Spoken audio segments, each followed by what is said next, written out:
Hello and welcome to today's episode of Global Bites and Nutritional Insights. Our focus today is on inflammation, a health concern that can affect comfort, mobility, and overall wellness, especially for older adults. We'll explore how thoughtful nutrition can play a very powerful role in managing inflammation. Also, stay tuned for a Q&A with our registered dietitian, where we'll share practical tips that you can use right away. My name is Tristan Perry, and I am the Director of Marketing at Trio Community Meals. Joined with me today is Chef Mario Reyes, our Director of Culinary and Innovation. He will prepare the Global Bites recipe that highlights the bold and healthful flavors of Middle Eastern cuisine. Registered Dietitian Veronica Gober is also here with us today to share practical tips on how nutrition can support you in reducing inflammation, especially with our older adults. She'll offer insights into anti-inflammatory foods, daily habits that can make a difference, and how certain ingredients can contribute to your overall wellness. But first, let's explore the vibrant culinary traditions of the Middle East. Middle Eastern cuisine is a celebration of flavor, tradition, and wellness. Its foundation is built on legumes, grains, fresh vegetables, and herbs. Ingredients like chickpeas, lentils, parsley, and garlic that really bring together that nourishment but also depth of flavor. Cooking techniques such as grilling, roasting, and slow simmered stews highlight the natural taste of whole foods while layering in spices like turmeric, cumin, and cinnamon, known for being very anti-inflammatory. These time-honored methods create meals that are both comforting but also health supportive. At the heart of this cuisine is balance: lean proteins paired with grains, plenty of vegetables, and healthy fats from olive oil, nuts, and seeds. This balance really mirrors what research tells us about reducing inflammation and promoting long-time health. But Middle Eastern cuisine is also about connection and community. Meals are often shared, bringing people together around platters of hummus, roasted vegetables, grilled meats, and warm flatbreads. These traditions not only nourish you, but also bring together the joy of eating with one another. Today's recipe embraces that spirit. As Chef Mario prepares our featured dish, take a moment to just pause and appreciate the essence of Middle Eastern cuisine: vibrant, balanced, and rooted in both culture and wellness. As the nation's largest senior meal provider, where we produce over 125 million meals a year for older adults, our dietitians are often asked questions from older adults. So we thought we'd incorporate that into today's segment of Ask a Dietitian on our episode. Veronica, the first question is, what foods are most effective at reducing inflammation? Tristan, foods that are rich in omega-3s, antioxidants, and fiber are the most powerful inflammation fighters. And this includes foods such as your fatty fish, leafy greens, berries, olive oil, nuts, and whole grains. And then don't forget about spices and herbs. There's turmeric, ginger, basil, parsley, and cilantro. Next question, besides diet, what lifestyle habits can lower inflammation for older adults? So staying physically active, so at least 20 to 30 minutes every day. This will help manage stress. It also helps maintain healthy weight. And then also make sure to get enough sleep and rest. So 7 to 9 hours is the recommended amount. But these are key factors in reducing chronic inflammation. Thank you. Are there certain foods that older adults should limit in order to help them manage inflammation? Yes, so reducing the ultra-processed foods, refined carbohydrates, even those sugary drinks and the fried foods, those can help. I mean, those definitely um, increase your inflammation. So definitely choosing those foods less often is very helpful. And finally, how do Middle Eastern ingredients support anti-inflammatory diets? So the Middle Eastern cuisine has staples such as the chickpeas, lentils, olive oil, garlic, even other spices such as parsley and turmeric and cinnamon. But these are all anti-inflammatory benefits, and they're commonly featured in the Middle Eastern cuisine. Thank you, Veronica. I hope our viewers found this segment to be helpful as they think about how they can make smart and informed choices when it comes to reducing their inflammation.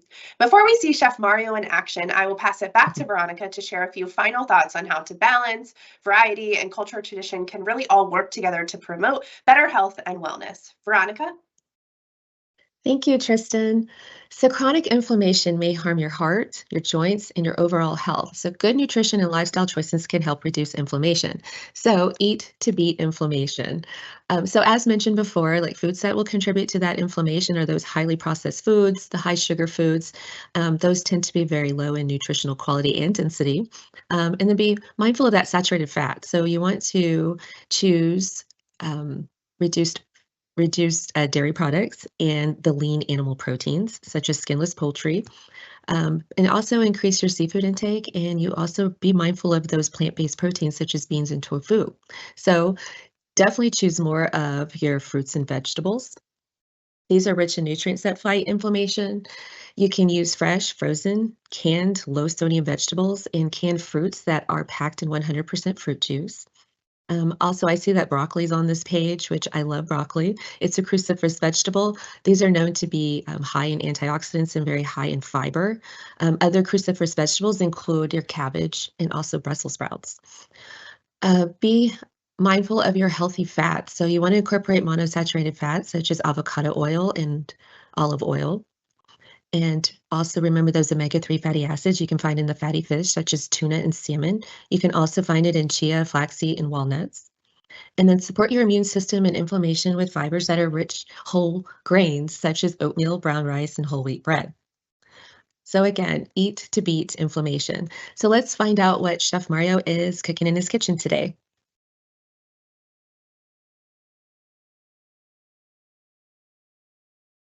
Hello, everyone. Welcome back. Welcome back to my kitchen. Once again, excited to be here. Just excited to share some tips, some ideas, and something that you can actually do at home. Okay, there's something. This is a great topic. Really, I love the topic based on inflammation. It's inflammation is also a lot to do exactly what Veronica and Tristan were talking is to do with how you eat. But one of my main things that I like to kind of change that thing around a little bit is how can I actually add flavors to what I'm going to eat? So based on that, today's episode is actually dealing with a lot of spices. So think about some red chilies, the very light, of course, not the heat, turmeric. Okay. We also have some oregano, some garlic, everything that blends in nicely together. Okay, and then of course we have a little bit light starch, such as basmati rice, and then some vegetables. I call it on the recipe medley of vegetables, but I'm actually going to use some cauliflower, some carrots, some peas, everything that blends in together nicely with the theme, the Middle East cuisine. Okay, so today's episode actually we're doing a chicken shawarma. So I wanted to actually just give you a quick thing on shawarma. What is shawarma? Shawarma is actually a method of cooking the meat, and that's what it is. So if you actually, I'm sure you've seen it sometimes when you are traveling or whatever you are by home or anything at all, you go to a store, you see to a restaurant, and you see a little wheel going around and around with the meat that is actually in a little pit that goes around, and it's just on the outside of it, it's kind of giving some flame and kind of, in other words, cooking it and grilling it, right? Well, that's what shawarma is. Shawarma in Turkey is actually the meaning of that is actually around. So in other words, it's to spin. It's the meat spinning around to getting a little bit cooking together. So that's what really shawarma is.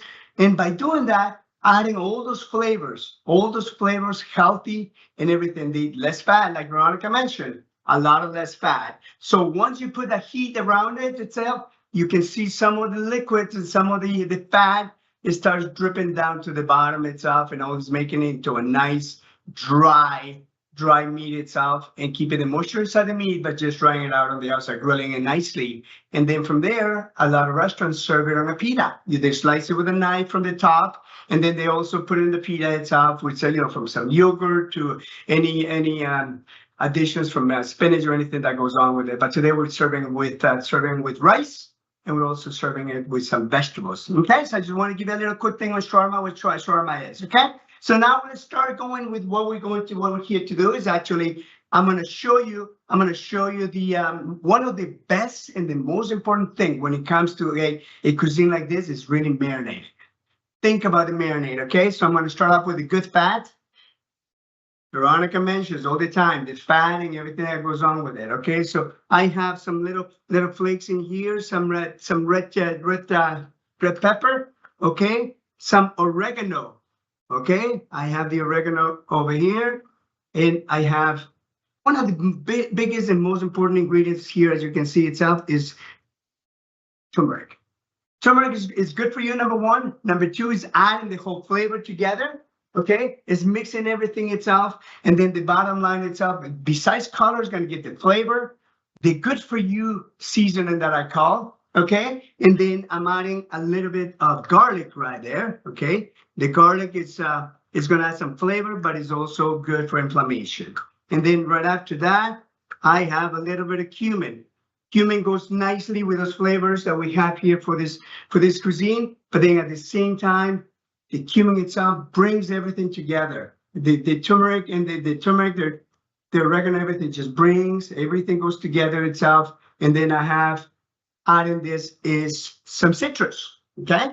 So I have the citrus here, which is a lemon juice, and mixing it together. So look at that. What I'm doing now is whisking it together, okay? I have it.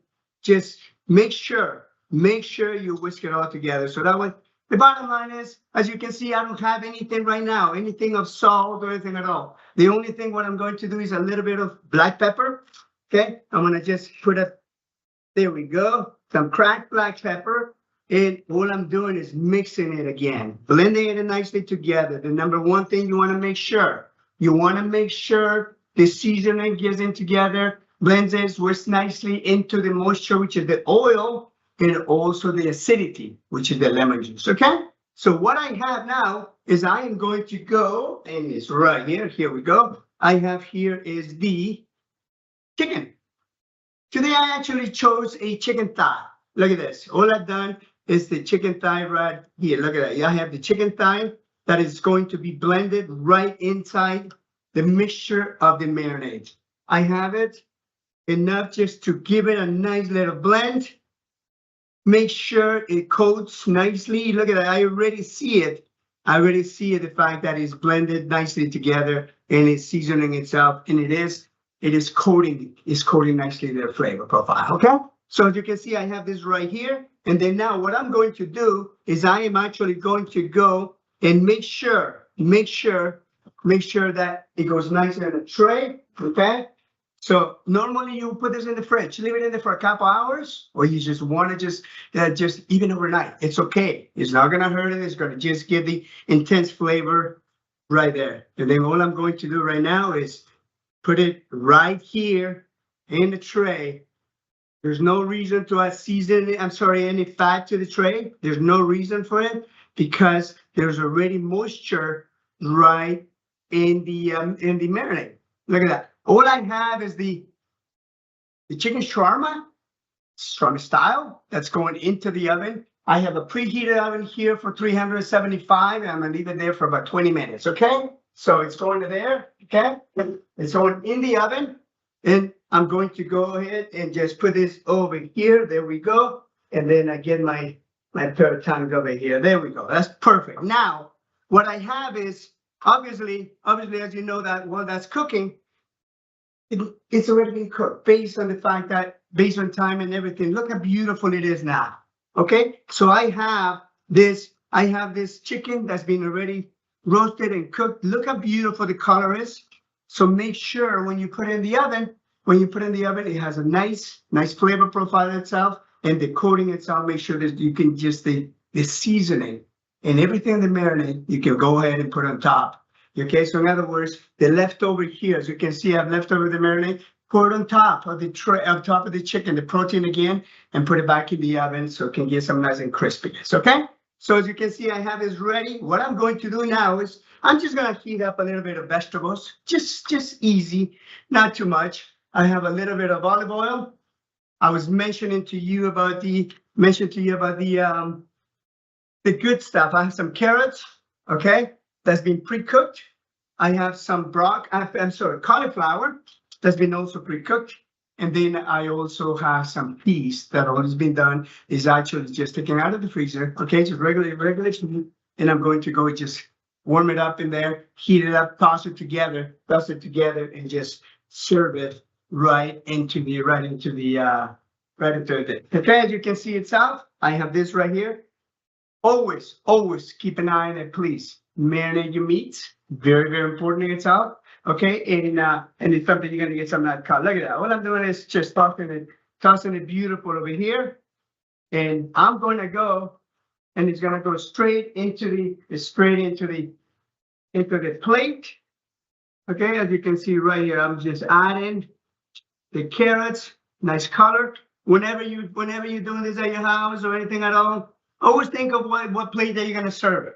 Always very, very important what plate that you're gonna serve. Something that's gonna look nice, something that's gonna come out, the color's gonna come out in your dish, your protein, your sauce, anything that you make is gonna really come out nicely. Okay, so I have a little bit more over here of olive oil. And then I'm actually gonna do this right here, because what I'm going to do in the meantime is put the rice. Basmati rice. Basmati rice is good for you, number one. Number two, it's faster to cook, okay? It's not starchy or anything at all. Basmati rice itself is something that you can go with this. Once again, I think I mentioned early on, you can serve it with pita bread. You can serve it just without even rice or vegetables or anything at all. But I chose to just do a little bit of basmati rice with the cauliflower. Okay. In the meantime, I have a little bit of parsley. All I do is I'm just going to go right here and just chop the parsley just lightly. Just I like to put a little green, something that you can actually see that it stands out. It blends in nicely together. I know sometimes you've seen the way I do things. Sometimes I do cilantro or even fresh herbs or anything at all. But parsley in this case go nicely together. I think one of the items on that Veronica and Krista were talking about with parsley that goes in there too. So look at that. What I'm doing right now is I'm just going to go and put the rice right into the plate over there. Okay, and then as you can see itself, I have this. I have the chicken that's been already done, already cooked. Look at that. All I have is the chicken right here that's been just nicely done and served. A beautiful, beautiful looking dish, okay? But then one of the most important things, I like to move that so that way everybody can kind of see it, okay? And then that makes it a little easier. All I'm doing right now is putting this here to make sure so everybody can see it. And I'm gonna just dump it right over here. So there we go. It's easier to see it. Hopefully the camera can pick this up. All I'm doing right now is a little bit of parsley right over here. Look at that. Right on top of the vegetables, and also right here with the rice. You don't need a sauce with this. You don't need a sauce. You can blend them nicely together. Some people might put a little yogurt or something. That's also good for you if you want, but you don't really need anything like that. So once again, is an easy dish to make. Tristan, please, let's take a look at the recipe and see exactly. Look at that. Look at the recipe. Very, very simple recipe. You have the protein, which is the chicken. I think Veronica mentioned that you can also use some different type of fish, and different type of proteins also. You have the chicken. You have the marinade. The most important thing is you have the marinade. You mix it all in a bowl. You put the protein into the bowl. You let it marinate, and it goes in the oven. I chose basmati today and some vegetables, but you can use anything else. But the most important thing that goes on is make sure you marinate the meat, and we can have a nice chicken shawarma in your table. I appreciate you following us once again from my kitchen to yours, Chef Mario. Happy cooking to you. Thank you so much, Chef Mario. I will leave the recipe on the screen in case you'd like to take a screenshot of it and make it at home. And if you do, we would love for you to share it on social media and tag @Trio Community Meals. Again, thank you so much to Chef Mario for sharing his culinary expertise with us today. I also want to thank our registered dietitian, Veronica Gober, for her thoughtful insights and guidance on how we can utilize nutrition to reduce inflammation and support our overall wellness. It is an honor for us at Trio Community Meals to prepare meals for older adults across all of our communities. We are committed to bringing you recipes that are not only delicious, but also culturally inspired, like the vibrant Middle Eastern dish featured today. I hope you enjoyed today's episode. Thank you so much for joining us. We'll see you next time. Bye.